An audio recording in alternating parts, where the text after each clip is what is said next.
పక్కనున్నవాడు అంటున్నాడంట, నిన్ను వలె నీ పొరుగువారిని ప్రేమించమని వచ్చిన జ్ఞాపకం లేదా అంటే ఒక ముక్కైన వేయచ్చు కదా అని. అప్పుడు ఈయనకు కూడా బైబిల్ తెలుసు కదా. ఈయన అన్నాడంట, నీ పొరుగు అనేది ఏది ఆశించకూడదని తెలియదా.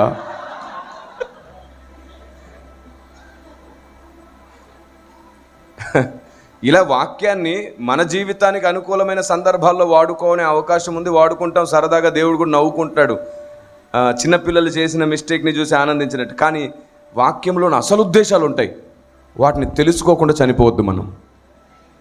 Praise the Lord. మీకు అర్థమయ్యేటట్టు ఒకటి చెప్పనా, సహోదరుల ఐక్యత కలిగి నివసించుట,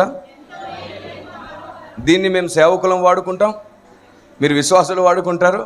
ఎక్కడ వివాదమైన అక్కడ ఆ వచనం వాడుకొని హెచ్చరించబడి బాగుండాలి, ఓకే. కానీ దాని వచనం యొక్క అసలు ఉద్దేశాలు రెండు ఉన్నాయి. ఒకటి, భక్తుడు ఆ వచనం రాసే సమయంలో అతని మనస్సులో ఏముందో తెలుసా?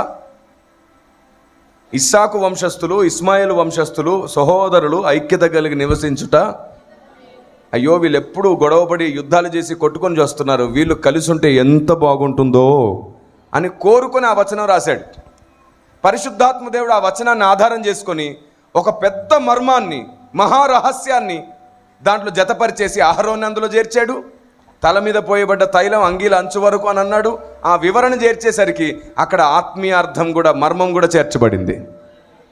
భక్తుల జీవితాల వెంట దేవుడు తన నియమాన్ని, తన చట్టాన్ని, తన వ్యూహాన్ని కూడా పెట్టడం ఇలాగే చేశాడు.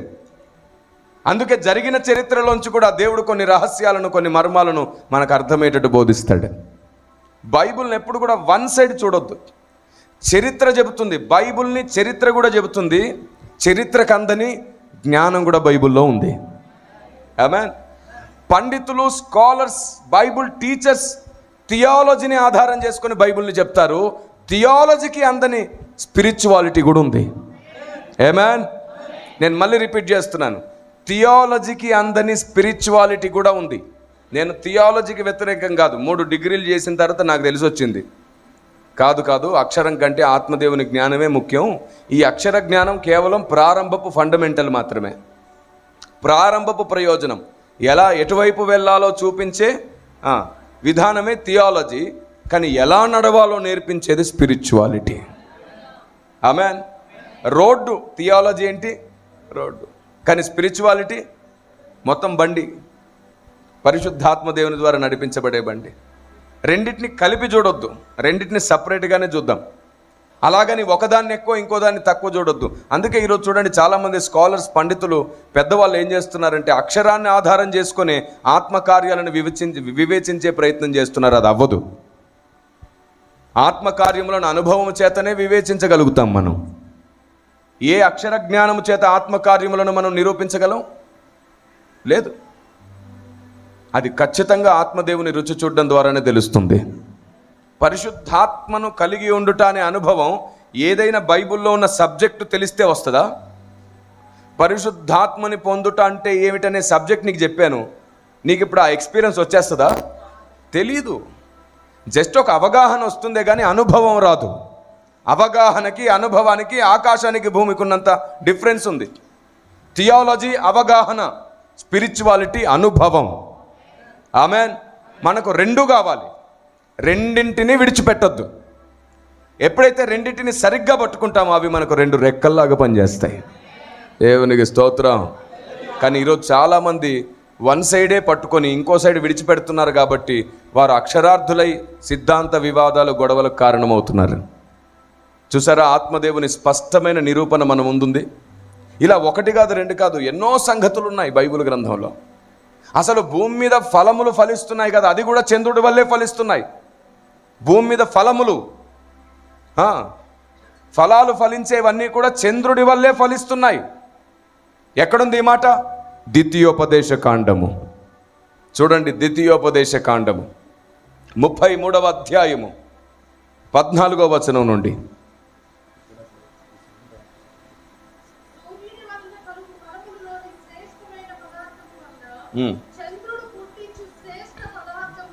ఇప్పుడు చెప్పండి, చంద్రుడు ఏం చేస్తున్నాడంట? సూర్యుడు మన సౌర కుటుంబానికి ఎంత మేలు చేస్తున్నాడో అంతకు రెట్టింపులుగా చంద్రుడు భూమికి మేలు చేస్తున్నాడు. Praise the Lord. కాబట్టి చంద్రుడి వలన కూడా ఫలము కలుగుతుంది. ద్వితీయోపదేశ కాండము 33వ అధ్యాయము 14-16 వచనాలు కదా. ఇప్పుడు చంద్రుని పాత్ర ఏమిటి భూమి మీద? శ్రేష్ఠ ఫలములు ఫలించే విషయంలో చంద్రుడు సహాయం చేస్తున్నాడు. ఇంకో పెద్ద మాట చెప్తాను, అసలు సముద్రం కంట్రోల్లో ఉందంటే కారణం చంద్రుడే. చంద్రునిలోని శక్తి వల్ల, చంద్రునిలో ఉన్నటువంటి గురుత్వాకర్షణ సామర్థ్యత వల్ల సముద్రం అదుపులో ఉంటుంది. సముద్రం అదుపులో ఉంటుంది. ఇంకో పెద్ద మాట చెప్తాను, ఇంత భయంకరమైన గాలి భూమి మీద ఉంది కదా, వాయువు ఉంది కదా. వాయువు ఎలా పుడుతుంది? ఎక్కడి నుంచి పుడుతుంది? గాలి ఎలా పుడుతుందండి? ఎక్కడి నుంచి పుడుతుంది? పైనుండి ఎక్కడి నుంచి అని వస్తుందా? మీకు తెలుసా? సముద్రం మీద గాలి పుడుతుంది. సముద్రానికి చంద్రుడికి మధ్యలో ఏర్పడుతున్నటువంటి మ్యాగ్నెటికల్ ఫోర్స్ వల్ల, భయంకరమైన పీడనం వల్ల గాలి పుడుతుంది. అందుకే మీరు సముద్రం దగ్గరికి వెళ్ళి నిలబడి చూడండి, గాలి ఎప్పుడు ఆగదు. గాలి ఎప్పుడు ఆగదు. సముద్రం మీద ఆక్సిజన్ పుడుతుంది అన్నట్లా కొందరు అలా ఆలోచిస్తున్నారేమో. సముద్రం మీద ఆక్సిజన్ ఏమిటి? మా స్కూల్లో చెట్లలోంచి ఆక్సిజన్ నేర్పించాడు. నేను ఆక్సిజన్ గురించి మాట్లాడట్లా, గాలి గురించి మాత్రమే మాట్లాడుతున్నా. ఇలా కలిపి అపార్థం చేసుకొని నిందించే వాళ్ళే ఎక్కువ. గాలి వేరు, ఆక్సిజన్. ఈ ఆక్సిజన్ గాలిలో కలుస్తుంది కాబట్టి మనకు ప్రాణవాయువు అవుతుంది. Praise the lord. దేనిది దానికి సపరేట్గా ఆలోచించడం నేర్చుకునేటట్లు దేవుని వివేకం అడగాలి. ఆమేన్. కాబట్టి ఎంతమంది తమ్ముళ్ళు చెల్లెలు దేవుని కొరకు బ్రతకాలనుకుంటున్నారో, మొదట పరిశుద్ధాత్మ దేవుడు ఇస్తున్న సలహా ఏమిటో తెలుసా? అన్నిటినీ గూర్చి నువ్వు నేర్చుకో. ముందు అన్నింటిని అవగాహనలోనికి తెచ్చుకో, అన్నింటినీ తెలుసుకో. కావచ్చు నీ సేవకుని కంటే నీకు చదువు ఎక్కువ ఉండొచ్చు, నీ సేవకుని కంటే నీకు కొంచెం తెలివి ఎక్కువ ఉండొచ్చు, నీ సేవకుని కంటే నువ్వు చాలా విషయాల్లో గొప్ప కావచ్చు, నీ సేవకుని కంటే నువ్వు చాలా టాలెంటెడ్ కావచ్చు. కానీ నీ సేవకుని హస్తం దీవెన రూపంలో నీకు లేకపోతే మొత్తం సున్నా అయిపోతావు కదా. నువ్వు ఎంత గొప్పవాడివైనా, మీ సేవకుడు నీకంటే జ్ఞానంలో ఎంత తక్కువవాడైనా, దేవునితో దగ్గరగా ఉండే విషయంలో నీకంటే 100 మెట్లు దూరంలో ఉన్నాడు. నువ్వు ఎక్కడో మొదటి మెట్టు దగ్గర ఉన్నావు. అందుకే నేనేమంటానంటే, దేవుడు జ్ఞానులను కూడా దీవించడానికి భక్తులను వాడుకుంటున్నాడు. ఎంత జ్ఞాని అయినా భక్తుని ముందు తల వంచాల్సిందే. Praise the lord. Amen. Sir మా పాస్టర్ గారు బోధ చేసేటప్పుడు ఎప్పుడు చెప్పినే చెప్తున్నాడు సార్, లేకపోతే ఎప్పుడు అవే కథలు చెప్తున్నాడు సార్, ఎప్పుడు అవే హెచ్చరికలు, అలా ఉండు ఇలా ఉండని చెప్తున్నాడు. నా వల్ల కావట్లేదు సార్. అరే బాబు, దేవుడు ఈరోజు నీకు కావలసిన, నువ్వు వినడానికి కావలసిన సంగతులు నీ దగ్గరికే వచ్చేటట్లు సోషల్ మీడియా కూడా ఇచ్చాడు, పుస్తకాలు ఇచ్చాడు. చాలామంది బోధకులను లేవనెత్తుతున్నాడు. నీ సేవకుడు నీకు బోధించలేనిది, అందించలేనిది నీకు అందించడానికే చాలాసార్లు నీ సేవకులు సభలు పెడుతున్నారు. అయ్యో మేం న్యాయం చేయలేకపోతే దేవుడు వాడుకునే వారి ద్వారా సంఘానికైనా న్యాయం చేద్దామని చాలామంది రాత్రింబగలు కష్టపడి సభలు పెడుతున్నారు, అప్పులు చేసి సభలు పెడుతున్నారు. కొందరు సేవకులైతే ప్రాణాపాయ స్థితిలో ఉన్నా హాస్పిటల్కి వెళ్తూనే సభలు కూడా నడిపిన వాళ్ళు ఉన్నారు. ఎందుకంటే మేము చెప్పలేనివి, మేము చూపించలేనివి, మేము బోధించలేనివి దేవుడు ఎవరిని సిద్ధపరిచాడో వారి ద్వారా చెప్పిద్దాం. సేవకులలో నిన్ను అభివృద్ధి చేయాలనే తలంపు ఉంది కాబట్టి సభలు పెడుతున్నారు. నిన్ను ఆత్మలో వర్ధిల్ల చేయాలనే సభలు పెడుతున్నారు. తాము చెప్పలేని వాటిని చెప్పించడానికి ఆత్మదేవుడు వాడుకునే వారిని పిలుస్తున్నారు. తాము చెప్పగలిగే వాటిని నీకు చెబుతున్నారు. కానీ ఒక్కటి మాత్రం నిజం, కొన్నిసార్లు నీ సేవకుడు చెప్తున్నవి నువ్వు చాలాసార్లు విన్న సంగతులే కావచ్చు, కానీ మర్చిపోకు, అతడు చెప్పిన ప్రతిసారి, అతడు దీవించిన ప్రతిసారి నీ జీవితం కొత్తగా అవుతూనే ఉంటుంది. ప్రతిరోజు ఆత్మదేవుడు సహాయం చేస్తూనే ఉంటాడు. మీ అమ్మగారు ఎప్పుడు వండినవంటే వండుతుందిగా, మరి మీ నాన్నగారు ఎప్పుడు చెప్పిన జాగ్రత్తలు చెప్తుంటారుగా నీకు. కానీ దానివల్ల ఇంకా ప్రేమ పెరుగుతుందే కానీ తగ్గలేదు. దేవుని ప్రజ, ప్రతి దానిని ప్రతి కోణంలో అర్థం చేసుకోండి. సంఘాలు మారితే కాదు ఆశీర్వాదం, నీ ఆలోచన మారితే నువ్వే ఆశీర్వాదంగా ఉంటావు. దేవునికి స్తోత్రం కలుగునుగాక. ఆమేన్. యవనస్తులందరికీ పరిశుద్ధాత్మ దేవుని వలన ఒక హెచ్చరిక. మీరు ఎంత ప్రేరేపించబడ్డా, ఎన్ని విషయాలు తెలుసుకున్నా, ఎంత ఇష్టమున్నా సేవ పట్ల మీరు తొందరపడి సేవకులుగా మారకండి. తొందరపడి సేవకులుగా మారకండి. దేవుడు మిమ్మల్ని పూర్తిగా సేవకు పిలిస్తే మిమ్మల్ని ఎవరు ఆపలేరు, కానీ మీరు అనవసరంగా ప్రోత్సహించబడి సేవకులుగా మారితేనే సేవ జరుగుతుంది అనుకోకండి. సేవ చేయాలంటే సేవకుడుగానే మారక్కర్లా, సేవకునితో ఉంటే చాలు, సేవకుని వెనుకున్నా చాలు. దీంట్లో మీకు లాభం ఉంది. బోధ చేస్తున్న మాకు, సేవ చేస్తున్న మాకు రెండంతల శిక్ష ఉందంట. తేడా వస్తే కానీ మా వెనుకున్న మీకు ఏ శిక్ష లేదో బైబిల్ ఏం చెప్పట్లా. మీరు సేఫ్ జోన్, మేము డేంజర్ జోన్. సేవకులుగా మారుట కంటే సేవకుని వెంటుండి సేవకు సహకరించుటయే రెండంతల ఆశీర్వాదము నాన్న. Praise the Lord. అనవసరంగా దేవుడు నిన్ను పిలవకుండానే సేవకు వచ్చి ఆసక్తితో సంఘాలు కట్టేసి మరలా ఆసక్తితో సంఘాలు పాడు చేయొద్దు. చాలా బలంగా కట్టేసి బలంగా పడేయొద్దు. ఎందుకంటే దేవుడు నిన్ను పూర్తిగా తన సేవకు పిలవకుండా నువ్వు సేవకు వస్తే సేవ చేస్తావు, ఓ 4 గోడలు కడతావు, ఓ 40 మందినైనా సంపాదిస్తావు, కానీ తర్వాత లెక్కలోకి వచ్చే ప్రమాదం ఉంటుంది. ఎందుకంటే దేవుడు నిన్ను పిలవకుండా ఎప్పుడైతే నువ్వు పూర్తిగా సేవకు వస్తావో సాతాను నిన్ను వాడుకోవడం ప్రారంభిస్తాడు. నీ యాటిట్యూడ్ని పాడు చేస్తాడు, నీలో పొరపాటు ఆలోచనలు పుట్టిస్తాడు, బోధకు విరుద్ధంగా నిన్ను నడిపిస్తాడు, మూఢనమ్మకాల్లో నడిపించేస్తాడు. ఆసక్తి లేని పరిచర్య జరుగుతుంది.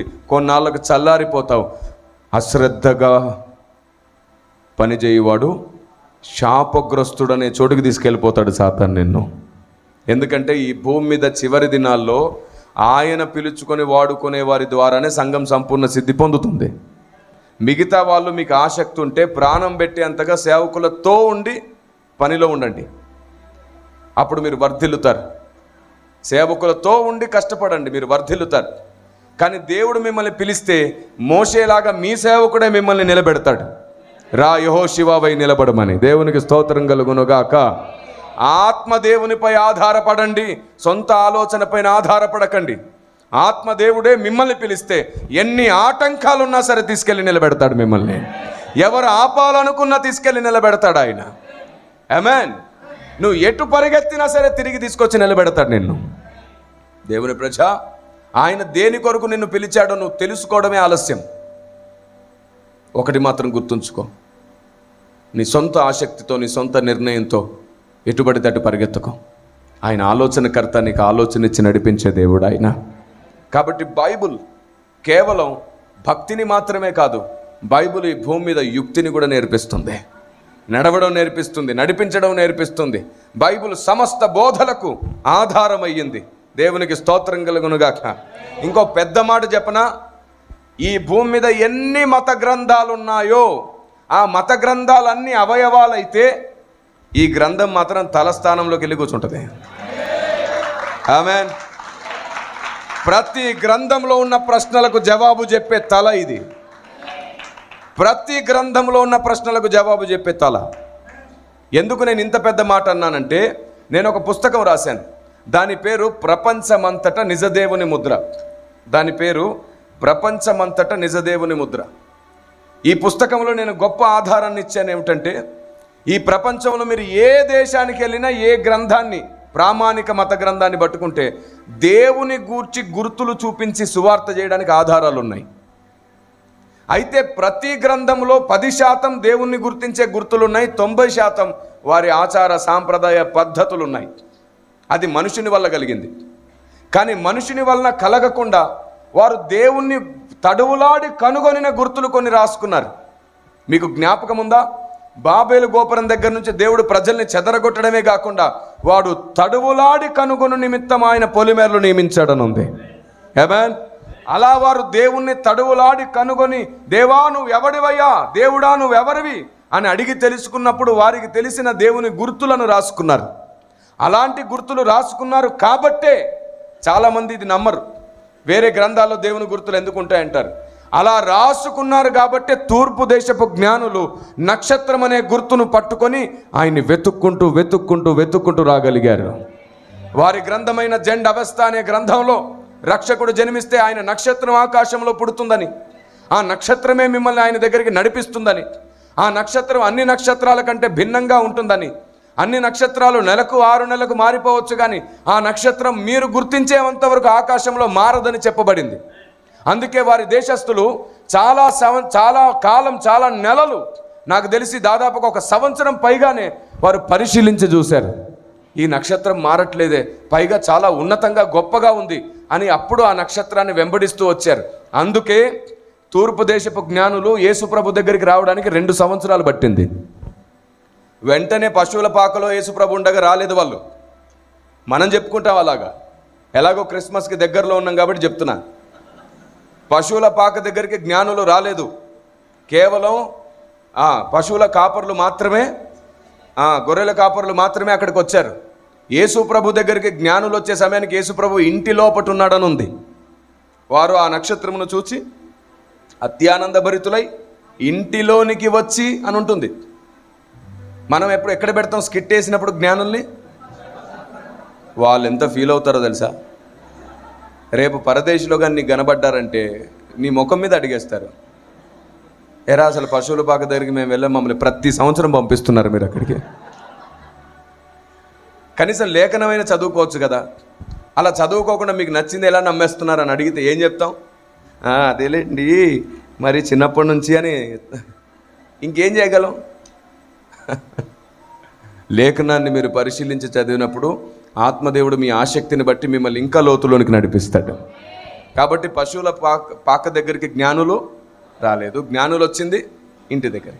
రెండవది, అసలు యేసుప్రభు పశువుల పాకలో పుట్టనే లేదు. పశువుల పాకలోకి తీసుకొచ్చి పరుండబెట్టబడ్డాడు. మనుష్య కుమారుడు తలవాల్చుటకు అనుంటే నువ్వు ఏకంగా స్థలం సిద్ధపరిచి మాట్లాడిస్తున్నావు. పశువుల పాక దగ్గరికి ఆమె ముందు బిడ్డను కనేసింది. ఏ పొలం దగ్గరో ఏ పొద దగ్గరో కనేసింది. బిడ్డను పొత్తుగుడ్డలో చుట్టి స్థలం కోసం వెతుకుతూ సత్రం దగ్గరికి వెళ్ళారు. భయంకరమైన చలి. అసలు ఏ ఆడబిడ్డ అయినా సరే, ఏ తొలుచూలైనా సరే, మీరు చూడండి, ఏ గర్భిణీ స్త్రీ అయినా సరే బిడ్డను కన్న తర్వాత ఆ తొలుచూలు బిడ్డను తీసుకొని చలిలో బయటకు వస్తారా? దొరికిన చోట వెచ్చగా ఎక్కడో చోట ఉండిపోతారు. తెల్లవారినప్పుడు చూసుకుందాం అనుకుంటారు. కానీ ఈవిడ బయటికి తిరుగుతుందంటే దాని అర్థం ఏమిటి? అసలు తలదాచుకునే చిన్న స్థలం కూడా లేదు. సత్రం దగ్గరకు వస్తే అక్కడ లేదు. వెతకగా ఎవరి సహాయంతోనూ అక్కడ పశువుల పాక ఉందని చెప్పడం, వెళ్ళి వెంటనే శుభ్రం చేసేసి అక్కడ తీసుకెళ్ళి పరుండబెట్టారు. దేవుని ప్రజ, ఇలా ప్రతి చిన్న విషయాన్ని మనం జాగ్రత్తగా తెలుసుకోవాలి. అయితే పెద్దలు తాతలు చెప్పారు, అప్పటి కాలంలో పరిశోధన చాలా తక్కువ, భక్తి ఎక్కువ. కన్నీళ్లతో ప్రార్థనా గదిలో మోకరించి సంఘాలు కట్టారు వాళ్ళు. అప్పుడు బైబిల్ కాలేజీలు లేవు, పరిశోధన తక్కువ. అందుకు ప్రతి విషయాన్ని క్షుణ్ణంగా కాకుండా దేవునికి అప్పగించేసి భక్తిని మాత్రం గొప్పగా చేశారు. కానీ ఈ కాలం వచ్చేసింది, లేఖనములను తప్పక పరిశీలించాల్సిన టైం ఇది. వారు నేర్పిన భక్తి విడిచిపెట్టొద్దు, ఇప్పుడు పౌలు ద్వారా స్థాపించబడ్డ పరిశోధన విడిచిపెట్టొద్దు. రెండు కళ్ళ వల్లే ఉంటే మనం వర్ధిల్లుతాం. దేవునికి స్తోత్రం కలుగును గాక. అందరినీ అన్ని కోణాల్లో అర్థం చేసుకుంటే వర్ధిల్లుతాం. అసలు ఈ చివరి దినాల్లో దేవునికి కావాల్సింది ఎగిసిపడి మాట్లాడేవారు కాదు, అర్థం చేసుకొని మాట్లాడేవారు కావాలి. అవమానించేవారు కాదు కావాల్సింది, ఆలోచన చెప్పేవారు కావాలి. అందుకే నేనంటాను, భారతదేశం క్రైస్తవ్యానికి అపార్థమైంది, అలాగే క్రైస్తవ్యం కూడా భారతదేశానికి అపార్థమయ్యింది. ఇద్దరికి అపార్థమయ్యారు. మొత్తం భారతదేశం మొత్తం క్రైస్తవ్యాన్ని అపార్థం చేసుకుంది. అపార్థమైన క్రైస్తవ్యాన్ని తిరిగి భారతదేశానికి అర్థమయ్యేటట్లు చేద్దాం. ఆమేన్. అపార్థమైన క్రైస్తవ్యాన్ని తిరిగి అర్థమయ్యేటట్లు చేయాల్సిన బాధ్యత తీసుకుందాం. అందుకోసం నేను రాసిన పుస్తకం ఉంది, దాని పేరు సనాతన సత్య పరిరక్షణ, అలాగే వ్యతిరేక ప్రశ్నలు అనే పుస్తకం. ఈ 2 పుస్తకాలు అపార్థమైన క్రైస్తవ్యాన్ని భారతదేశానికి అర్థమయ్యేటట్లు చేస్తుంది. ఈ పుస్తకం మీరు ఏ దేశానికి వెళ్ళినా ఈజీగా సువార్త చేయగలిగేటట్లు మిమ్మల్ని సిద్ధపరుస్తుంది. Praise the lord. నా పుస్తకాలన్నీ కూడా మల్టీ కవర్ పేపర్తో ఉంటాయి. అంటే మీరు ఏమేమి చదువుతారో అవన్నీ బొమ్మల రూపంలో కూడా మీకు కనబడుతూ ఉంటాయి. ఎందుకని ఇలా ముద్రించాను అంటే, సాతాను మనం వినే వాటిని చూసే వాటిని మర్చిపోయేటట్లు చేస్తాడు.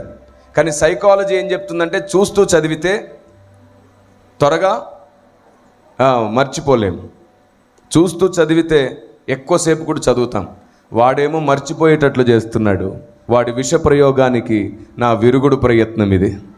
Praise the Lord. చిన్నపిల్లలు యవ్వనస్తులు కూడా ఎంత చదివినా సరే, కొంచెం షార్ప్ ట్రిబుల్ తగ్గించిన, ట్రిబుల్ తెలుసా? ట్రిబుల్ అప్పటి నుంచి చెప్తున్నాను మీతో. రైట్, నా వాయిస్లో కావలసినంత ట్రిబుల్ ఉంది, ఎంత కావాలంటే అంత పెంచుకోవచ్చు కదా. రైట్. కాబట్టి చివరి రోజుల్లో లోకం అడిగే ప్రతి ప్రశ్నకు సంఘమే జవాబవునుగాక. ఆమెన్. ఈ పుస్తకాలు మీకు కింద అందుబాటులో ఉన్నాయి, తప్పకుండా సంపాదించుకోండి. ఇవి మాత్రమే కాకుండా బైబిల్లో మిగిలిపోయిన ఎన్నో ప్రశ్నలకు సమాధానం ఇస్తున్నటువంటి పుస్తకాలు కూడా ఉన్నాయి. మనం ప్రార్థిస్తే పరలోకంలో కూడా బంధించబడుతుంది, భూలోకంలో కూడా విప్పబడుతుందని విన్నాం. కానీ ఏం బంధించి ఏం విప్పాలో, అసలు అలా బంధించే స్థాయికి ఎలా వెళ్ళాలో తెలియదు. మనలో కొంచెం ఎక్స్ట్రా గ్రేస్ నేర్పించి కూర్చున్నారు. ఒక ఆయన అంటాడు, తొక్కండి, సాతాన్ని తొక్కండి అంటే విశ్వాసులందరూ ఇటు దొక్కుతారు. తొక్కండి అంటే వాడు పక్క నుండి నవ్వుతుంటాడు, ఏం చేస్తున్నారా మీరు కింద అక్కడ. తొక్కండి అంటే వాడు కాళ్ళ కిందకి వస్తాడా, వచ్చేస్తున్నాను తొక్కండి అంటాడా? ఇదంతా కూడా అవగాహన లోపం. కేవలం మన ప్రోత్సాహం కోసమో ఏదో ఆతృత పడి అలాగా ఎక్సర్సైజ్ చేసినట్టు తొక్కుతున్నాను, నేను నా సమస్యల్ని తొక్కాను, సైతాన్ని తొక్కానంటే అంత నవ్వుకుంటాడు వాడు. భలే ఎల్కేజీ స్టూడెంట్స్లు ఉన్నారా మీరు అనుకుంటాడు. మనం ఏదో సిగ్నేచర్ లాగా కాలేజ్ తొక్కితే వాడు తొక్కబడడు. అసలు ఏ ఒక్క పర్సన్ సాతాన్ని తొక్కడం ఎప్పటికీ సాధ్యం కాదు. ఒక వ్యక్తి సాతాన్ని తొక్కలేం. సంఘమంతా ఒక్క శరీరం అయితే వాడిని తొక్కేయగలుగుతాం మనం. దేవునికి స్తోత్రం కలుగునుగాక. అలా ఒక్క శరీరంగా మార్చడానికి కావలసిన ఆలోచన విధానాన్ని ఈ పుస్తకాల్లో ముద్ర వేయడం జరిగింది. పరలోకంలో భూలోకంలో ఎలా బంధించి విప్పాలో, అలాంటి ప్రార్థనా శక్తి ఎలా పొందాలో ఈ పుస్తకంలో ఉంది. కొంచెం మాస్టర్ కూడా తగ్గించినాను. అలాగే దేవుడే లేడని ఎవరైనా అంటే ఇదిగో ఈ పుస్తకం ద్వారా మీకు అద్భుతమైనటువంటి సమాధానం దొరుకుతుంది. 50 ప్రశ్నలు ఉన్నాయి ఇందులో, 50 ప్రశ్నలు ఉన్నాయి. సైన్స్కు సైన్సే చేసిన సువార్త ఈ పుస్తకంలో ఉంది. అలాగే దేవుడు అదృశ్యుడు, దేవదూతలు కూడా ఇంతవరకు దేవుణ్ణి చూడలేదు తెలుసా. పరలోకంలో ఉన్నారు కదా సార్, ఎందుకు చూడలేదు అంటావు నువ్వు. కానీ అదే బైబిల్ చెప్పింది 2 రెక్కలతో ముఖాన్ని కప్పుకొని చూడలేక స్తుతిస్తున్నారు అని. అలాంటి మహాదేవుణ్ణి ఎప్పటికైనా మనం చూడగలమా? మన వల్ల అవుతుందా? పరలోకానికి వెళ్తే మనం ఎలా చూస్తే వారి వల్లే కానప్పుడు మన వల్లే ఎలా అవుతుంది? ఈ పుస్తకం మీకు అద్భుతంగా వివరిస్తుంది. దీని పేరు అదృశ్య దేవుడు. తప్పకుండా ఈ పుస్తకాన్ని కూడా సంపాదించండి. ఇక యేసు ప్రభు కాశ్మీర్ వచ్చాడనే ఒక నిందుంది. నేను కొంచెం రివర్స్ గేర్ వేసి, కాశ్మీర్ రావడం ఏమిటి, అన్ని దేశాలకు వచ్చాడు నా దేవుడు అన్న. అన్ని దేశాలకు రావడం ఏమిటి అన్నారు. ఇదిగో పుస్తకం చదవమన్నాను. ఈ పుస్తకం చదివిన తర్వాత వాళ్ళు అన్నారు, ఓ ఇలాగా అయితే నీ దేవుడు అన్ని దేశాలకు దేవుడే అంటున్నారు ఇప్పుడు. అలాంటి అద్భుతమైన నిరూపిత గ్రంథం, లాజికల్గా అసత్యాన్ని ఖండించిన గ్రంథం, లేఖనాధారాలతో నిరూపించిన గ్రంథం. అంత మాత్రమే కాదు, ప్రపంచ క్రైస్తవ్యం ఇప్పటి వరకు గుర్తించలేకపోయినా యోనా జీవితంలోని యోనా ప్రవక్తను గురించిన ఒక మర్మం ఈ పుస్తకంలో దేవుడు బయలుపరిచాడు. యోనా ప్రవక్త మర్మం. అందుకే ఈ క్యాప్షన్ కింద రాయబడి ఉంటుంది, యోనా ప్రవక్త మర్మం అని. తప్పకుండా ఈ 7 పుస్తకాలు మీకు అందుబాటులో ఉన్నాయి. నేను రాసిన 16 పుస్తకాల్లో 9 పుస్తకాలు అయిపోయాయి. ఈ 7 మాత్రమే మిగిలాయి. ఈ 7 రకాల పుస్తకాలు మీకు అందుబాటులో ఉన్నాయి. అవి తిరిగి రీప్రింట్కి వెళ్ళాయి. వీటిని మీరు సంపాదించుకొని తప్పకుండా చదవండి. కిరణ్ పాల్ గారు ఎందుకని ప్రసంగం చేస్తూ ఈ పుస్తకాలు పరిచయం చేస్తున్నారు అంటే ఒకటే కారణం. ఈ మనిషి ఎప్పటికైనా మట్టిలో కలిసిపోతాడు. కానీ మనిషిలో ఉన్న దేవుని ఆలోచన మట్టిలో కలవకుండా ఎప్పుడు మీతో మాట్లాడుతూ ఉండాలి, మిమ్మల్ని నడిపిస్తూ ఉండాలి, మీకు సహాయం చేస్తూ ఉండాలి. ఆమేన్. నేను ఇక్కడే నిలబడి 10 సంవత్సరాలు మాట్లాడలేను, మీరు ఇక్కడే కూర్చొని 10 సంవత్సరాలు అలా ఉండలేరు. కాబట్టి ఆ పుస్తకం మీకు 10 సంవత్సరాలు కూడా సహాయపడుతుంది మీ చేతుల్లో ఉంటే. ఈరోజు నేను కేవలం మీ మధ్యలో 1.5 గంట పైనే మాట్లాడాను అంతే. ఇప్పుడు 1.5 గంట గడిచిపోయింది. కేవలం 1.5 గంట మాత్రమే నేను మీతో మాట్లాడాను. కానీ ఆ పుస్తకంలో కొన్ని సంవత్సరాలకు సరిపడా ఆలోచన విధానం ముద్రించబడింది. కొన్ని వందల అంశాలు ముద్రించబడ్డాయి.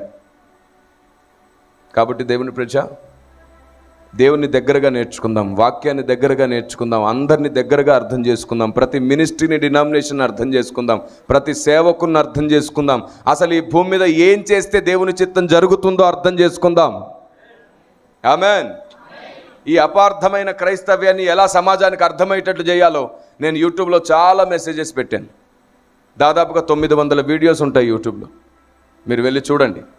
నేను దాదాపుగా 6000 అంశాల మీద ప్రసంగాలు చేశాను. 6000 అంశాలు వీడియో రూపంలో ఇంక ఎడిటింగ్ అవుతూనే ఉన్నాయి నాన్ స్టాప్గా. అవన్నీ ఒకటి అప్లోడ్ చేస్తున్నాం. వాటన్నిటిని మీరు ఎక్కడున్నా వినొచ్చు. మీ ప్రాంతానికి, మీ సేవకులకు, మీ సంఘాలకు మీరు ఆశీర్వాదంగా ఉండడానికి ప్రయత్నించండి. ఎక్కడ మీ అవసరత ఉందో అక్కడ మీరు సిద్ధపడి నిలబడుదురుగాక. ఆమేన్. ఎక్కడెక్కడో మీకు నచ్చినట్లు వెళ్ళాలనుకోకండి. దేవునికి నచ్చింది మీ ప్రాంతంలో, మీ సంఘములో నిలకడగా ఉండి మీరు సాధించేటట్లు తయారవ్వండి. ఆ విధంగా ఆత్మదేవుడు మీకు సహాయం చెయ్యునుగాక. ఆమేన్. నా మట్టుకు నేను మరలా ప్రకటిస్తున్నాను, అపార్థమైన క్రైస్తవ్యాన్ని భారతదేశానికి సంపూర్ణంగా అర్థమయ్యే వరకు నేను పోరాడాలనుకుంటున్నాను. మీరు కూడా అలాంటి పోరాటంలో మీరు, మీ సేవకులు, మీ వారందరూ కూడా నిలబడండి.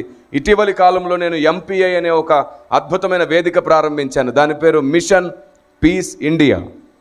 1,00,000 మంది దేశం కొరకు సైనికులుగా తయారు చేయాలని ఎందరో సేవకులు తమ పిల్లల్ని కూడా తీసుకొచ్చి, తమ యవ్వనస్తులను తీసుకొచ్చి ఆ రోజు తర్ఫీదు పొందారు. ఒకరోజు సెమినార్ అది. ఆ తర్వాత వారికి ప్రత్యేకమైన క్లాసెస్ కూడా ఇస్తున్నాం. సేవకులు, వారి యవ్వనస్తులు సంఘాలతో కలిసి నేర్చుకుంటున్నారు. ఈరోజు భారతదేశంలో ఎక్కడెక్కడ ఎలాంటి అపార్థాలు క్రైస్తవ్యం మీద ఉన్నాయి, వాటిని ఎలా తొలగించుకోవాలో ఆధారాలతో నేర్పిస్తున్నాం. ఆమేన్. ఇది వ్యక్తిగత సంఘ క్షేమాభివృద్ధి కొరకు నేను చేస్తున్నది కాదు, వ్యక్తిగత మినిస్ట్రీ లాభం కొరకు చేస్తున్నది కాదు. మన తండ్రి రాజ్య నిర్మాణం కొరకే నేను దీని కొరకు చేస్తున్నాను. ప్రతి సేవకుని కష్టం, ప్రతి సేవకుని కన్నీరు నాట్యం అవ్వడం కోసం, క్రీస్తు భారతదేశానికి అర్థం అవ్వడం కోసం మాత్రమే చేస్తున్నాను. ఆమేన్. ఇది అందరి లాభం కొరకు చేస్తున్నాను, ఒక్కడి లాభం కోసం జరగట్లేదు. కాబట్టి ఎంపీఐ క్లాసెస్ ఎప్పుడైనా మేము ఇటువైపు నిర్ణయించినప్పుడు మీకు యూట్యూబ్లో అనౌన్స్మెంట్ ఉంటుంది. సేవకులు, యవనస్తులు, నేర్చుకోవాలని ఆసక్తి కలిగిన వారు అందరూ వచ్చి నేర్చుకోవచ్చు. ఆత్మదేవుడు తన నూతనమైన క్రియ మీ జీవితంలో తన ఆలోచనతో చేయునుగాక. అంతకుముందు ఎంపీఐ క్లాస్ ఎలా జరిగిందో మీరు చూడాలనుకుంటే మన YouTube channel WCM TV Gudivada అనే ఛానల్లోకి వెళ్తే మీకు దేశం కొరకు, క్రీస్తు కొరకు 1,00,000 మంది సెమినార్ అనేటువంటి టైటిల్తో మీకు అది కనబడుతుంది. దాన్ని మీరు చూడండి. దాదాపుగా 33 నిమిషాల పాటు ఆ సెమినార్ ఎలా జరిగిందో, ఎలాంటి పద్ధతిలో మేము దాన్ని చేసామో, ఎలాంటి విషయాలు నేర్చుకున్నారో మీకు అందులో ఒక చిన్న డెమో ఉంది. ఇక ముందు తప్పకుండా పరిశుద్ధాత్ముడు మీ ప్రాంతానికి మిమ్మల్ని వెలుగుగా మార్చునుగాక. ఇక చివరిలో ఒక విషయం చెప్తాను. ఆ ఫ్లైట్లో వాడి గురించి ఒకటే మాట చెప్పాను కదా, ఆయన 2 అన్నాను, ఒకటి చెప్పాను. మళ్ళీ నేను దిగిన తర్వాత మీలో ఎవరో ఒకరు అడుగుతారు ఇంకోటి ఏంటి అని. అనుభవం, ఎక్స్పీరియన్స్, ఆ ఒకటి కూడా చెప్పేస్తాను. నేను ఏది మర్చిపోలేదు, మర్చిపోవట్లేదు. మీకు ఏది అందాలో, ఏది చెబితే మీరు ప్రార్థనా పరులు అవుతారో, ఏది చెబితే బైబిల్ని అర్థం చేసుకుంటారో, ఏది చెబితే మీ సేవకులతో కలిసి ఉంటారో, ఏది చెబితే మీ గ్రామానికి దేవుని కొరకు నిలబడతారో అవే ఈరోజు నేను మాట్లాడాను. ఆమేన్. ప్రతి యవ్వనస్తుడు తప్పక కలిగి ఉండవలసిన ఐడియాలజీ మీకు చెప్పాను. చివరికి సేవకుల మధ్యలో వివాదం లేకుండా ప్రారంభంలో ఒక డెమో కూడా చూపించాను. అప్పుడే ఆత్మదేవుడు మన మధ్యలో నిలుచుండి ఆయన తన కార్యం చేసి సత్యము నుండి సర్వసత్యములోనికి మనల్ని నడిపించగలుగుతాడు. ఆమేన్. కాబట్టి అతను అడిగిన మొదటి ప్రశ్న ఏమిటంటే, అద్భుతాలు, ఆశ్చర్యాలు, మొక్కుల కోసమే మీ వాళ్ళు వెళ్తారంటే నేను జవాబు చెప్పేసాను. ఏం చెప్పాను? అలాంటి వాళ్ళమే అయితే ప్రాణం పెట్టి సువార్త ఎందుకు చేస్తున్నాం? దేవుణ్ణి ప్రాణంగా గుర్తించి ప్రేమిస్తున్నాం కాబట్టే మేము ఆయనతో ఉన్నాం. లాభాల కోసం కాదు, నష్టాన్ని కూడా లాభమే అనుకొని బ్రతుకుతున్నాం. ఆయన ఇచ్చే మహిమ ముందు వెన్నదగినవి కావు అని నేర్చుకున్నాం. అక్కడికి పోదామని బ్రతుకుతున్నాం, ఇక్కడేదో పొందుకోవాలని కాదు. మాలో కొందరు బలహీనులను చూసి నువ్వు ఈ మాట చెప్తున్నావు, మాలోని బలవంతుల్ని చూడు, నువ్వు కూడా మరలా అదే బలాన్ని పట్టుకొని పరిగెడతావని చెప్పాను నేను. Praise the Lord. రెండో ప్రశ్న అడిగాడు. ఏమన్నాడు తెలుసా? మరి నేను ఎన్నో ప్రశ్నలు అడుగుతున్నాను మీ వాళ్ళని, అందరు తిరిగి తిడుతున్నారే కానీ ఒకదానికి సరిగ్గా సమాధానం చెప్పరే. పొట్ట చీలిస్తే అక్షరం ముక్క రాని వాళ్ళు కూడా బైబిల్ పట్టుకొని తిరిగేస్తున్నారు మీ విశ్వాసులు అన్నాడు. అప్పుడు చెప్పాను నేను, ఒక వ్యక్తిలో మొత్తం అంతా జ్ఞానం ఉంటేనే అతడు విశ్వాసి అనే నమ్మకమే అయితే నువ్వే పెద్ద అవిశ్వాసవే మీ సమాజంలో అన్నాను. ఎందుకంటే నీకు వేదాల గురించి తెలియదు, పురాణ గురించి పూర్తిగా తెలియదు, నీకు తెలిసింది కూడా సగం సగమే. మరి నీ గురించి నువ్వు మాట్లాడుతున్నట్టే వారిని గురించి కూడా నువ్వు మాట్లాడుతున్నావు. అందుకే దేవుడు ఏం చేస్తున్నాడంటే అన్నిటిని గురించి అవగాహన కలిగిన వారిని అందరికీ నేర్పించడానికి పెడతాడు బాబు. అందరూ ఆకాశం నుంచి చూడపడలేదు, ప్రతి దాని గురించి అవగాహన కలిగి ఉండడానికి. బ్రతుకు కాలం అంతట్లో నేర్చుకుంటూ చనిపోయేలోపు పర్ఫెక్ట్ అవుతారు. క్రైస్తవ్యంలో చాలామందికి చాలా విషయాల మీద అవగాహన ఉంది, ఇంకా చాలా విషయాల మీద అవగాహన లేదు. కానీ దేవుణ్ణి ప్రేమించే విషయంలో మాత్రం ఎలాంటి డౌట్ లేదు.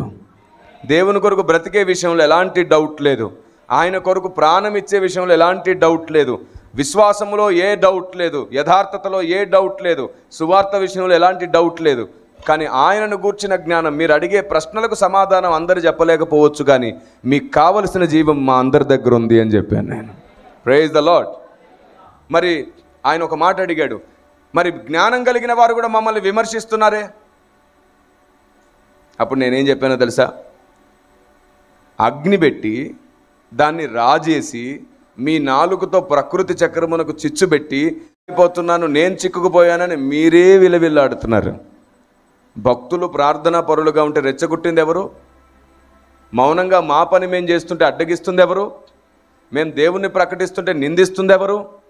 దేవుణ్ణి ప్రకటిస్తుంటే మతం మార్పిడి అంటుంది ఎవరు? మీరు రెచ్చగొడుతుంటే రెచ్చిపోయినప్పుడు ఇదిగో రెచ్చిపోయారు వీళ్ళు, ప్రేమ గలవారు అన్నారు, రెచ్చిపోతున్నారు ఏమిటని మరలా నిందిస్తున్నారు. అందుకే నేను ఈరోజు మీతో చెప్తున్నాను, వారు రెచ్చగొట్టి వారి వాదన నిరూపించుకుంటున్నారు. మనం లేఖనాన్ని నిరూపించి మన భక్తిని స్థాపించుకుందాం. నరుని కోపం దేవుని నీతిని రెచ్చిపోకండి. దయచేసి ఎవరైనా ఏదైనా ప్రశ్న అడగనివ్వండి, రెచ్చిపోకండి. బైబిల్ని నిందించిన అవమానించిన రెచ్చిపోకండి. క్రీస్తుని అవమానించిన నిందించిన రెచ్చిపోకండి. రెచ్చిపోతే వాడికి నీకు డిఫరెన్స్ ఉండదు. మరి ఏం చేయాలి? వాడికి ఆలోచన చెప్పే పని పెట్టుకోండి. వాడు వినడు, ఇంకా రెచ్చగొడతాడు. కానీ అతని వెనకాలన్న అమాయకులు చాలామంది వింటారు. ఏర్పరచబడిన వారు సైతము మోసపరచబడుతుంటే మోసగించబడిన వారిని కూడా ఏర్పాటులోకి తెస్తున్నాడు ఆయన. అలా మోసగించబడ్డ అమాయకులు చాలామంది సత్యం తెలుసుకునేటట్లు ఓపికతోనే మాట్లాడదాం, నిదానంగానే మాట్లాడదాం. మన ప్రతి మాట ఆత్మదేవుడు ఫలింపజేసేటట్లు మాట్లాడదాం. ఆమేన్. ఆ రోజు నేను అతనితో చాలా విషయాలు చెప్పాను. ఒక్కొక్కటి వివరిస్తూ వచ్చాను. ఆయన అడిగాను, దేవునికి మతం ఉంటుందా అని అడిగాను. ఉండదన్నాడు. కులం ఉంటుందా? ఉండదన్నాడు. మతానికో దేవుడు ఉంటాడా? కాదు అన్నాడు. మరి దేశానికో దేవుడు ఉంటాడా? కాదు అన్నాడు. మరి దేశానికో దేవుడు లేడు, మతానికో దేవుడు లేడు, కులానికో దేవుడు లేనప్పుడు దేవుళ్ళు ఎంతమంది అన్నాను.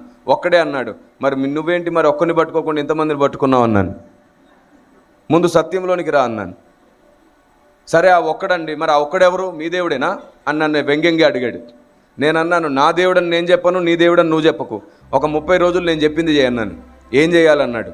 30 రోజులు ఏ చర్చికి వెళ్ళకు, ఏ గుడికి వెళ్ళకు, ఏ మసీదుకి వెళ్ళకు, ఏ పూజలకు వెళ్ళకు, ఏ వ్రతాలకు వెళ్ళకు. చక్కగా నీ కుటుంబంతో కలిసి ఉండు, చక్కగా ఉద్యోగం చేసుకో, హ్యాపీగా గడుపుతూ నెల రోజులు మాత్రం పదే సమస్త ప్రాణకోటిని సృష్టిని చేసిన దేవుడా నువ్వెవరో నాకు అర్థమవ్వవా, నా జీవితంలోనికి రావా, మనుషుల్ని సృష్టించిన దేవుడా నా జీవితంలోనికి రావా అని నెల రోజులు అడుగుతూనే ఉండు. పని చేసిన అడుగు, ప్రయాణం చేస్తున్న అడుగు, ఎక్కడున్న అడుగు. దీనికి పెద్ద ఎలాంటి నిబంధన లేదు. నీ కుటుంబంతో హ్యాపీగా ఉండు, నీ పిల్లలతో హ్యాపీగా ఉండు, ఉద్యోగం హ్యాపీగా చేసుకో. కానీ ఏ చర్చికి వెళ్ళకు, 30 రోజులు ఏ గుడికి వెళ్ళకు, ఏ మసీదుకి వెళ్ళకు, ఏ పూజ వద్దు, ఏ వ్రతం వద్దు. చివరికి 30 రోజులు ఏ దేవుని పేరెత్తకు, ఏ దేవుని రూపం తలుచుకోకు. ఇలా చెప్పిన నియమం ప్రకారం 30 రోజులు నువ్వు దేవుడా నువ్వెవరని అడిగితే 30 రోజులు గడిచేలోపే ఆ వెలుగు నీ జీవితంలోనికి వస్తుంది అని చెప్పాను. ఎందుకంటే నిజముగా మొరపెట్టు వారికి ఆయన సమీపం. ఈ మాట నిత్య సత్యం, ఎప్పటికీ నెరవేరే సత్యం. ఇది దేవునికి స్తోత్రం కలుగునుగాక. చెప్పిన తర్వాత నేను అన్నాను, ఇప్పుడు చెప్పు, నేను మతం మార్చానా? పోనీ నీ దేవుడు కాదు నా దేవుడే అని చెప్పి నేను ఏమైనా బాధ పెట్టానా? పోనీ ఎక్కడైనా సాంప్రదాయాల గురించి చెప్పానా? ఆ దేవుడెవరో తెలుసుకోమని చెప్పేవాడే క్రైస్తవుడు. ఆ దేవుడు దొరికితే ఆయనకు నచ్చినట్లు బ్రతికేవాడే క్రైస్తవుడు. మేము ఆయనకు నచ్చినట్లు బ్రతికితే ఏదో మార్చుకున్నామని నీకు అనిపిస్తుంది. ఆయన దొరికితే నువ్వు కూడా ఆయనకు నచ్చినట్లే మారుతావని మాకు అనిపిస్తుంది. Praise the Lord. అంతా చెప్పిన తర్వాత ఆయన ఒక మాట అన్నాడు తెలుసా? మీతో మాట్లాడిన తర్వాత చాలా విషయాల గురించి నాకు అర్థమైంది సార్. క్షమాపణ అడగాలని ఉంది కానీ ఇంకా చాలా విషయాలు అర్థం కావాలి నాకు అన్నాడు ఆయన. క్షమాపణ అడగాలని ఉంది మీరు ఇంత బాగా చెప్పిన తర్వాత. ఒకవేళ నేనే తప్పైతే క్రైస్తవ్యం మొత్తానికి క్షమాపణ చెప్పడానికి ఏమీ సిగ్గుగా లేదు సార్, తప్పకుండా నేను అడుగుతాను అని ఒక మాట అంటూ అన్నాడు. ఇంకా తేలాల్సినవి చాలా ఉన్నాయి అని అన్నాడు. నాకు ఇప్పుడు అర్థమైంది ఏమిటంటే, ఫస్ట్ అలాంటి వ్యక్తులకు అర్థమయ్యేటట్టు చెప్పడం కంటే వాళ్ళు రెచ్చగొట్టినప్పుడు వాడు కీ ఇవ్వగానే తిరిగే బొమ్మలు ఉన్నాయి కదా మన కొన్ని, ముందు ఆ కీ తీసేయాలి మన బొమ్మలకి. వాళ్ళు కీ ఇవ్వగానే తిరిగే బొమ్మలు ఉన్నాయి క్రైస్తవ్యంలో. వాళ్ళు రెచ్చగొడితే రెచ్చిపోయారు. అలా రెచ్చిపోయినందుచేతనే అవి చూపించుకొని స్వామీజీలకు చూపించుకొని ఈరోజు వాళ్ళు అగ్రస్థానంలోకి వెళ్ళిపోయారు. ఒక రాజ్యంగా మారిపోయారు వాళ్ళు. అసలు ఏ గుర్తింపు లేని వాడికి గుర్తింపు వచ్చేసి కదా తీసుకొచ్చి పక్కలో బలంగా పెట్టేసుకున్నారు. ఎందుకంటే జ్ఞానాన్ని నిరూపించుకోవడానికి కొందరు బయలుదేరారు పండితోత్తములు. సువార్త వ్యతిరేకుల ముందు జ్ఞానాన్ని ప్రదర్శించొద్దు, ఆలోచన ప్రదర్శించండి చాలు, ఆత్మీయతను ప్రదర్శించండి చాలు. మన పెద్దలు సాధించినట్టు మనం సాధించగలుగుతాం. కాకపోతే అప్పుడు ఏదైనా చెబితే ఆలోచించే వాళ్ళు ఎక్కువ, ఈరోజు వ్యతిరేకించే వాళ్ళు ఎక్కువ. బాబు పాపం ఉంది మనలో అంటే నన్ను పాపి అంటావా, నీవు పాపి, మీ నాన్న పాపి, మీ అమ్మ పాపి, మీ తాత పాపి అంటున్నారు మనల్ని. అప్పుడు అలానేవారు కాదు, అవునా అని ఒకసారి పరీక్షించుకునేవారు. అప్పుడు అంత బాగుండేవాళ్ళు మనుషులు. బాబు నరకం ఉంది అంటే ఆ రోజు ఆలోచించి బాధపడి భయపడేవారు. ఈరోజు నువ్వు వెళ్ళొచ్చావా అని అడుగుతున్నారు. ఎంత డిఫరెన్స్ వచ్చేసింది. అందుకే లేఖనం ఏమనిందంటే ఇది అవిధేయుల కాలం అంట, చెవినివ్వని తరం అంట. ఇది ఇలాంటి తరంలో నిరూపణ చాలా ముఖ్యం, ఆధారాలు చాలా ముఖ్యం. ఇలా ప్రతిదాన్ని అర్థమయ్యేటట్లు చెబుతున్నానని సాతాను నన్ను చంపాలనుకున్నాడు. నా మాట క్రైస్తవులు ఎవరు వినకుండా నన్ను అవమానించాలని కూడా సైతాను ప్రయత్నించాడు. నాకు ఆర్థిక ఇబ్బందులు పుట్టించాలనుకున్నాడు. నా ఇంట్లో వాళ్ళకు నెమ్మది లేకుండా చేయాలనుకున్నాడు. వాడు ఎన్ని చేసినా అన్నిటినీ గెలిచి నేను ఈరోజు నిలబడేటట్లు పరిశుద్ధాత్ముడు చేశాడు. ఆమేన్. ఆయనతో నడిచిరండి, ఆయన చేయి పట్టుకోండి, లేఖనం అర్థమయ్యే వరకు బ్రతిమాలండి. మనకు నచ్చిందేదో మాట్లాడి తొందరపడి విడిపోవద్దు. మనం ఒక్కటైతేనే వాడు ఒంటరవుతాడు. ఆమేన్. వాడు ఒంటరైతేనే మనం వాడిని చిదగదొక్కగలుగుతాం. అలాంటి ఉన్నతమైన భక్తి, రోషం కలిగిన భక్తి, దేవుని ఆలోచన విధానం మీలో ఉండి మీ ప్రాంతానికి మీరు వెలుగుగా ఉందరుగాక. చివరిగా ఒక్క మాట, దేవుడు మీకెంత ఎక్కువ అర్థమైతే, మీరు ఎంత ఎక్కువ సమాధాన పరిచేవారైతే ఈ చివరి దినాల్లో మీ ఆయుష్ అంత పెరగబోతుంది. ఎందుకంటే మీలాంటి వారు ఇప్పుడు బ్రతికితేనే సంఘం క్షేమాభివృద్ధి పొందుతుంది. కాబట్టి దేవుణ్ణి ఎక్కువ అర్థం చేసుకోండి. మీకు నచ్చింది మాట్లాడకుండా, దేవుణ్ణి అడిగి వివాదం లేకుండా మాట్లాడడం నేర్చుకోండి. మనం అందరం ఒక్క కుటుంబమే, అవమానించుకోవద్దు, ఆలోచన చెప్పి కట్టుకుందాం. ఇప్పుడు ఎప్పుడు ఎల్లప్పుడు ఏది సత్యమో అదే గెలవాలి. సర్వసత్యమే జయిస్తుంది, సర్వసత్యమేవ జయతే. Amen. And may God bless you, God be with you all the time. దేవుడు మిమ్మల్ని అందరినీ నడిపించినట్లుగా మీకోసం ఒక చిన్న ప్రార్థన చేస్తాను. లేచి నిలబడదామా? మీకోసం ఒక చిన్న ప్రార్థన. అందరం లేచి నిలబడదాం. అందరం లేచి నిలబడదాం. చిన్న ప్రార్థన. మన కుడి చేయి పైకెత్తి ఒక చిన్న తీర్మానం చేసుకుందాం. నీ వాక్యానికి తల వంచి నేను నా చెయ్యెత్తాను ప్రభువా. నేను నిన్ను ప్రేమిస్తూ నా చెయ్యెత్తుతున్నానేసయ్యా. నన్ను నా ప్రాంతం కొరకు సిద్ధపరచు. ఇన్నిటి విషయాల్లో నాకు అవగాహన కావాలి. నిజమే, నేను ఇంకెంతో లోతుగా ఆలోచించే జ్ఞానం కావాలి, వివేచన కావాలి. సాతాను తంత్రములను సహా పసిగట్టగలిగే బుద్ధిని నాకు ఇవ్వు. నన్ను నడిపించు. ప్రాణమిచ్చి సంఘాన్ని సంపాదిస్తే మేము బోధలతో, సిద్ధాంతాలతో, గొడవలతో సత్యాన్ని నేర్చుకోలేకపోతున్నాం. ప్రేమే సమస్తాన్ని స్థాపిస్తుందని ఈరోజు మరలా అర్థమైంది. ఓపికతో, సహనముతోనే నీ ఆత్మకార్యం జరుగుతుందని అర్థమైంది. మా దేవా, నీ పిల్లలందరినీ మీ అధికారంలోనికి తీసుకోండి. ఆరోగ్యాన్ని వరముగా ఇవ్వండి. ఎప్పటికీ ఆరిపోని ప్రార్థనా తైలాన్ని వరముగా ఇవ్వండి. మంచి మనస్సును వరముగా ఇవ్వండి. మంచి స్వభావమును వరముగా ఇవ్వండి. స్వభావాల్లో దాగిన దురాత్మను తొలగించండి. స్వభావములో దాగిన భక్తిహీనతను తొలగించండి. మేమున్నాం ప్రభువా, మమ్మల్ని వాడుకోండి. ఏకీభవించిన సేవకులు, నీ ప్రజలు, సువార్థికులు, యవనస్తులు, విశ్వాసులు అందరినీ మీ అధికారంలోనికి తీసుకోండి తండ్రి. మీరు మహిమ పొందుమని, మరలా ఎప్పుడైనా మేము కలిసే రోజే వస్తే నీ పిల్లలు సమృద్ధిలో కనబడుదురుగాక. యేసు నామములో ప్రార్థన చేస్తున్నాను పరమ తండ్రి. ఆమేన్. ఆమేన్.